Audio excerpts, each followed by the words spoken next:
ಎಲ್ಲರಿಗೂ ನಮಸ್ಕಾರ. ಕಿಣಿಸ್ ಬಸ್ರಿ ಯೂಟ್ಯೂಬ್ ಚಾನಲ್ಗೆ ಎಲ್ಲರಿಗೂ ಸ್ವಾಗತ. ಇವತ್ತಿನ ಸ್ಪೆಷಲ್ ಮಾವಿನ ಹಣ್ಣಿನ ಗೊಜ್ಜು. ಎಂತ ಸ್ಪೆಷಲ್ ಇವತ್ತು ಮಾವಿನ ಹಣ್ಣಿದ್ದು? ಇವತ್ತು ನೋಡಿ ನಮ್ದು ಅಂದ್ರೆ ಸೌತೆಕಾಯಿ ಗಸಿ ಅಂದ್ರೆ ಅದಕ್ಕೆ ಅಳಸಂಡೆ ಬೀಜ ಹಾಕಿ ಅಳಸಂಡೆಯ ಬೊಗಡೆ ಬೊಗಡೆ ಬೊಗಡೆ ಅಂತ ಹೇಳ್ತಾರೆ ಅದು.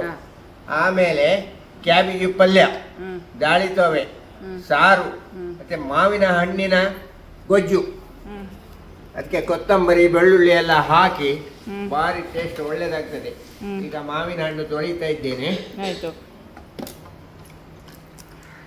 ಮಾವಿನ ಹಣ್ಣಿನ ಗೊಜ್ಜು ಮಾಡಲಿಕ್ಕೆ ಬೇಕಾಗುವಂತ ಸಾಮಗ್ರಿ ಅಂದ್ರೆ ಉದ್ದ ಮೆಣಸು ಸ್ವಲ್ಪ ಸ್ವಲ್ಪ ಅಲ್ಲ ಜಾಸ್ತಿ ಉಂಟು. ಹೌದು, ಮತ್ತೆ ಗಿಡ್ಡ ಮೆಣಸು ಒಂದು ಹುರಿದದ್ದು 2, ಆಮೇಲೆ ಹಸಿ ಬೆಳ್ಳುಳ್ಳಿ ಒಂದೆರಡು ಗಡ್ಡೆ, ಹೌದು, ಆಮೇಲೆ ಕಾಯಿ ಮೆಣಸು ಒಂದು 7-8, ಮತ್ತೆ ಕೊತ್ತಂಬರಿ ಸ್ವಲ್ಪ, ಹಸಿ ಕೊತ್ತಂಬರಿ, ಹೌದು, ಮತ್ತೆ ಸ್ವಲ್ಪ ತೆಂಗಿನಕಾಯಿ. ಎಲ್ಲ ಹಸಿ ಹಾಕುದು. ಹೌದು, ಮೆಣಸು ಮಾತ್ರ ಉಂಟಲ್ಲ ಹುರಿದಾಕುದು. ಹೌದು, ಮನೆಯಲ್ಲಿ ಮಾಡುವಾಗ ನಾವು ತೆಂಗಿನಕಾಯಿ ಹಾಕುದಿಲ್ಲ ಅಲ್ಲ.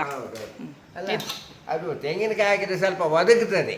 ಹೌದು, ಇದು ಮನೆಯದಕ್ಕೆಲ್ಲ ಮಾಡುವಾಗ ಹಾಕ್ಬೇಕಾಗಿಲ್ಲ. ತೆಂಗಿನಕಾಯಿ ಸಹ ಫ್ರೀ ಆಗಿದೆಯಲ್ಲ. ಹೌದು, ಇದು ಮತ್ತೆ ಹೋಟ್ಲಲ್ಲಿ ಸ್ವಲ್ಪ ನಾವು ಜಾಸ್ತಿ ಬೇಕಲ್ಲ, ಅದಕ್ಕೆ ತೆಂಗಿನಕಾಯಿ ಹಾಕೋದು. ತುಂಬ ಇವರ ಹೆಸರು ರೇವತೆಕ್ಕ ಅಂತ. ಇವರು ಮಾವಿನ ಹಣ್ಣೆಲ್ಲ ಸಿಪ್ಪೆ ತೆಗೆದು ಕೊಡ್ತಾರೆ. ಜನ ಒಳ್ಳೇದು. ಇವರು ಒಬ್ಬರೇ ಇರಬೇಕು. ರೇವತಿ ಹಂಗಪಳೆ ಇದಾಯ್ತು. ಮಾವಿನ ಹಣ್ಣು ಬಿಡಿಸುದಾ? ಹಳೆ ಕಾಲದವರಲ್ವಾ, ಹೌದು, ಅವರಿಗೆ ಮಾವಿನ ಹಣ್ಣೆಲ್ಲ ಬಿಡಿಸುದಂದ್ರೆ ಭಾರಿ ಇಷ್ಟ. ಮತ್ತೆ ಅವರಿಗೆ ತುಂಬಾ ಮನೆ ಮದ್ದೆಲ್ಲ ಗೊತ್ತುಂಟು. ಅವರ ಹತ್ರ ಎಲ್ಲ ಮಾತಾಡಿ ಒಮ್ಮೆ ಮನೆ ಮದ್ದಿದ್ದು ವಿಷಯ ಸಹ ನಿಮ್ಮ ಜೊತೆ ಶೇರ್ ಮಾಡ್ತೇನೆ. ಮತ್ತೆ ಸಣ್ಣ ಸಣ್ಣ ಹಾವು ಎಲ್ಲ ಉಂಟಲ್ಲ, ಅದು ಎಲ್ಲ ಅದಕ್ಕೆಲ್ಲ ಮದ್ದು ಕೊಡ್ತಾರೆ ಇವರು. ಸಣ್ಣ ಸಣ್ಣ ಹಾವಿಗೆ ಮದ್ದ? ಹೌದು. ಅಲ್ಲ, ಅವನ್ನ ಹಿಡಿಯುದ? ಅಲ್ಲ, ಅವನು ಹಿಡಿಯುದಿಲ್ಲ, ಅದು ಹೆದರಿಕೆ ಆಗ್ತದೆ. ಹಾವಿಗೆ ಮದ್ದು ಕೊಡುದಾ?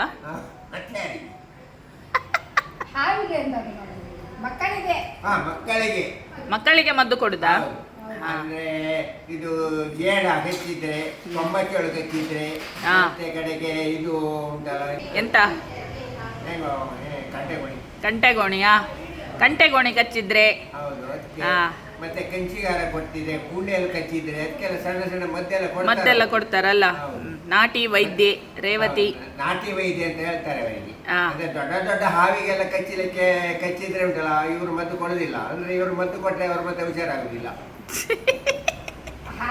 ಸುಜಾತಕ್ಕ ನೋಡಿ, ಈಗ ಇಲ್ಲಿ ಚಾ ಮಾಡ್ತಾ ಇದ್ದಾರೆ. ತುಂಬ ಜನ ಹೋಟ್ಲಿನ ಹೋಟ್ಲಿದ್ದು ವ್ಲಾಗ್ ಹಾಕಿ ಹೇಳ್ತಾರೆ. ಹಾಗೆ ಇಲ್ಲಿ ಸುಜಾತಕ್ಕಂದು ಚಾ ಆಗ್ತಾ ಉಂಟು. ಸೇಮಿಗೆಗೆ ರೆಡಿ ಮಾಡ್ತಾ ಇದ್ದಾರೆ. ಮತ್ತು ಸುಜಾತಕ್ಕ ಇವರು ಇಲ್ಲಿ ಕ್ಯಾರೆಟ್ ಜ್ಯೂಸ್ ಮಾಡ್ತಾ ಇದ್ದಾರೆ. ಫ್ರೆಂಡ್ಸ್, ಕಾಡು ಮಾವಿನ ಹಣ್ಣಿನ ರೆಸಿಪಿಯನ್ನು ನಿಮಗೆ ತುಂಬ ಸಲ ಇದರ ಗಸಿಯನ್ನು ಮಾಡಿ ತೋರಿಸಿದ್ದೇನೆ. ಅದೇ ರೀತಿ ಅಂಬೆ ಉಕ್ಕರಿ ಅಂತ ನಮ್ಮ JSB ಸ್ಪೆಷಲ್, ಅದನ್ನು ಕೂಡ ಮಾಡಿ ತೋರಿಸಿದ್ದೇನೆ.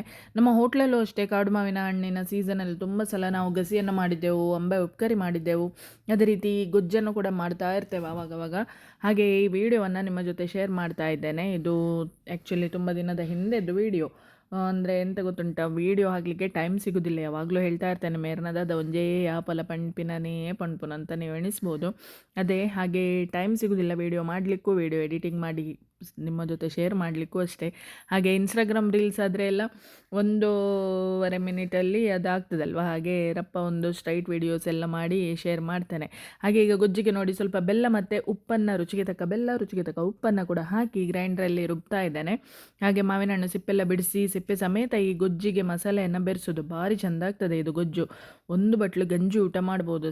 ಸ್ವರ್ಗ ಸಕ್ಕತ್ತಾಗಿರ್ತದೆ. ನಿಮಗೆ ಖಂಡಿತ ವಿಡಿಯೋ ಇಷ್ಟ ಆದರೆ ಒಂದು ಲೈಕ್ ಕೊಡಿ. ಹಾಗೆಲ್ಲ ವಿಡಿಯೋಸ್ ಲಿಂಕ್ಗಳನ್ನು ನಿಮ್ಮ ಫ್ರೆಂಡ್ಸ್ ರಿಲೇಟಿವ್ಸ್ ಜೊತೆ ತಪ್ಪದೆ ಶೇರ್ ಮಾಡಿ. ಯಾರೆಲ್ಲ ಕಿಣಿಸ್ ಬಸ್ರಿ ಯೂಟ್ಯೂಬ್ ಚಾನಲ್ ಸಬ್ಸ್ಕ್ರೈಬ್ ಮಾಡಿಲ್ಲ, ಈಗಲೇ ಸಬ್ಸ್ಕ್ರೈಬ್ ಮಾಡಿ. Thank you, take care, bye. Love pickle, ಪ್ರೀತಿ ಉಪ್ಪಡು.